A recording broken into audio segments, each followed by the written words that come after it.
Donald Trump's personal net worth has ballooned over this past week, at least on paper. That is courtesy of his social media company, Trump Media and Technology Group, which went public on Monday. On its first day of trading, the company rocketed to an $8 billion valuation, making it worth more than the New York Times and Mattel and Western Union. Trump himself owns about 60% of that company. At this point in the story, you might find yourself wondering, how did we get here?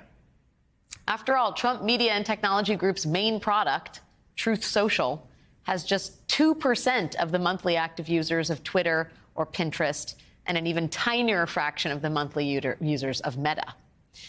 And also last year, Truth Social lost almost $50 million against just $3 million in revenue.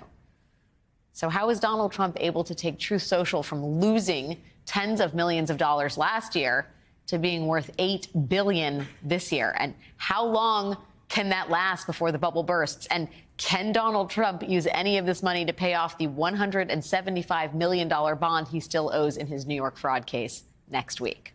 Joining me now, Matt Goldstein, business reporter from the New York Times. He's written extensively on this topic for the Times, so he is exactly the person to ask about this complex story. Matt, thanks for joining me tonight. Thanks for having me.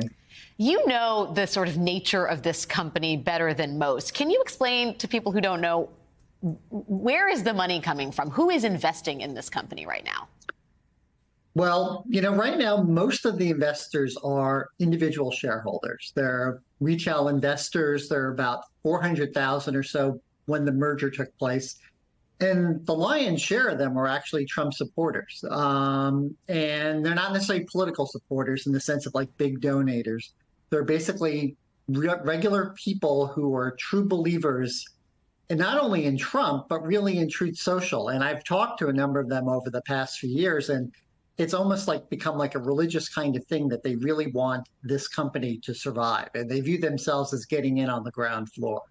Do you think, Matt, that they have any sort of comprehension of the potential financial peril that could be involved here? I mean, I noted in your reporting in the Times that some of the big investors here have shorted, which is to say bet against Trump Media shares, on the assumption that the company can't continue trading at this insane valuation. Trump Media, according to S3 Partners, which is an outside financial data company, is now the most shorted company to merge with the SPAC. We won't get into a SPAC at this juncture, but it's one of the most shorted companies in the United States. That seems like what shall we call it, a big red flag. It is. And, and if you talk to his core base of shareholders, which would also be some of his core base of support, they're fully cognizant of that they could lose all their money. And I talked to one the other day, I think he's quoted in one of our stories, that he's willing to lose the money on the principle of trying to make this company grow. I mean, you bring up the SPAC. I mean, one thing to understand that the merger partner was this shell company that was out there for about 3 years before this deal closed. And a lot of them were in the red for the longest time because back when this deal was first announced, the stock surged to $90 and then it was hovering around 15 or 20 for much of the last 2.5 years. So some of them are in the black, some in the red, but I think it's almost a matter of principle for them. Obviously, I don't think anyone wants to lose all their money, but they see it as something bigger than just an investment. How much of this can Trump tap into, right? I mean, he's frozen. He can't sell his shares for 6 months. He could ask the board permission to do so, but that would be akin to sort of like saying, it would be a real loss of confidence, right, for him to pull out at this stage. I don't think that will happen. I mean, there's a reason why these restrictions are in place normally, and it's not uncommon for any company when it first becomes public. You don't want the majority shareholders to be dumping all their stock right away. It's not a good sign of faith. And I can tell you, the investors I've talked to, they don't think Trump will do that. And actually, they don't want him to do that. The more likely scenario is they could ease this restriction that he can't borrow against the stock, i.e. use it as collateral to get a loan or to post it for a bond that he might need to pay off, the civil penalty.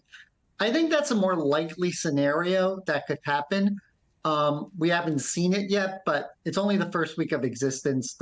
It's a very Trump-friendly board. He's no longer chairman of the company, but the 7 board members, 5 of them are are clear loyalists. We have Devin Nunes, the CEO, former congressman, Don Jr., his eldest son, and 3 former Trump administration people on the.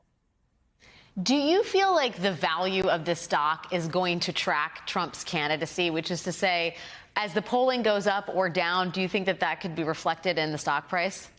Yeah, I think it's sort of a barometer, a proxy for Trump's, fortunes. I mean, again, we're not going to so much about the stock, but the company before that it merged with, stock really took off early this year when DeSantis dropped out of the New Hampshire primary. I mean, the stock began to soar. And before the merger, the stock had been up about 140% this year alone. I actually personally think there's a good chance the stock will continue roughly around these levels, at least through the election. As long as the election appears to be close, which every indication it's going to be, I don't really see an event taking place that's going to cause the stock to crater. But then again, when you're having a stock that's so overvalued, any unforeseen event can cause that. We just may not know what it is at this time. Hey everyone, MSNBC has a new and improved app. You'll get real-time alerts and analysis, live blogs, in-depth essays, video highlights, and the best 2024 election coverage. Download the new MSNBC app. Here's how to do it. You tap on the App Store on your phone. You hit search on the bottom right corner. You type in MSNBC. You click on the MSNBC app. You click on Get or the cloud icon and enjoy it.